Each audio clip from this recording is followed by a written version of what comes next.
வணக்கம். இந்த நாளில் சின்ன சின்ன வெளிச்சங்களில் இன்னொரு புதிய சிந்தனையை தெரிந்து கொள்வோம். ஒரு பெண், பக்தியான பெண், கடவுளை நான் நேரடியாக பார்க்கணும்னு ரொம்ப கடவுள்கிட்ட போராடிக்கிட்டே இருந்தாலாம்.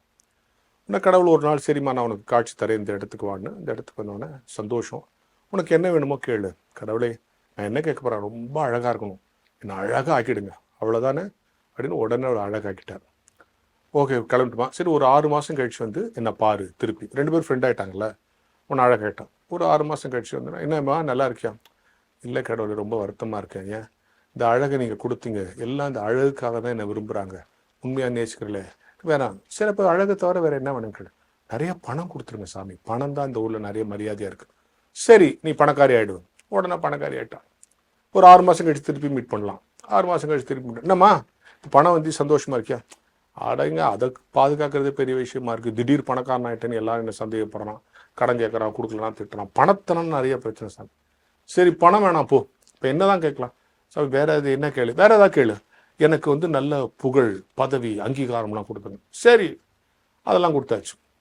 ஒரு 6 மாதம் கழிச்சு வா. ஒரு 6 மாதம் கழிச்சு வந்தான். வந்து அந்த பொண்ணு வந்துச்சு. அது பதவி புகழ்லாம் சிக்கலுங்க, பொறாமப்படுறான், திட்டுறான், நம்ம எது செஞ்சாலும் அப்புறம் சொல்கிறான், நம்மளை மாட்டி கொடுத்துட்டு பார்க்குறான். டெய்லி ஒரு டென்ஷனாக இருக்குது. இதுவும் வேணாம். சரி, இப்போ என்னதான் எனக்கு எது வேணும்னு எனக்கு தெரில சாமி, எனக்கு எது கொடுத்தா நல்லதோ அதை நீங்களே கொடுங்க. இப்போ கடவுள் சொன்னாரா, இப்போ தான் நீ சரியான இடத்துக்கு வந்திருக்க. நீ கடவுள்கிட்ட வந்து இது இருந்தால் நல்லாயிருக்கும், அது இருந்தால் நல்லாயிருக்கும், இது இருந்தால் நல்லாயிருக்கும் நீ கேட்குற. உனக்கு எது இருந்தால் நல்லாயிருக்குன்னு எனக்கு தான் தெரியும். எனக்கு அருமையானவர்களே, நாமும் போய் கடவுள்கிட்ட நின்று மளிகை கடையில் லிஸ்ட்டு கொடுக்குறோம், இது வேணும், அது வேணும், அது வேணும், இது வேணும், நிறைய லிஸ்ட்டு வாசிக்கிறோம். இதெல்லாம் இருந்தால் நான் நல்லா இருப்பேன் நீங்கள் நினைக்கிறீங்க. நீங்கள் எது இருந்தால் நல்லா இருப்பீங்கன்னு உங்களை படைச்சவருக்கு தெரியாதா? எனவே எனக்கு என்ன தேவையோ அதை நீங்கள் கொடுங்க சாமி அப்படின்னு நம்ம கேட்கறது.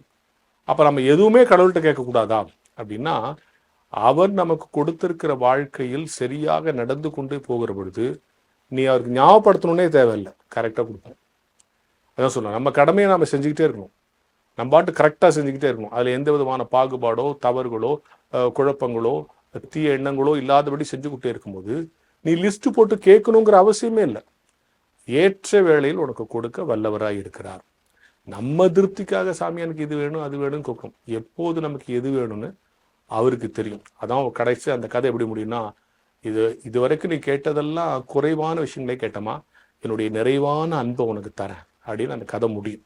இப்போ கடவுள் நிறைவான அன்பை நமக்கு கொடுத்துட்டாருன்னு வச்சுங்க, அதை விட அசட் இந்த உலகத்தில் என்ன இருக்கு?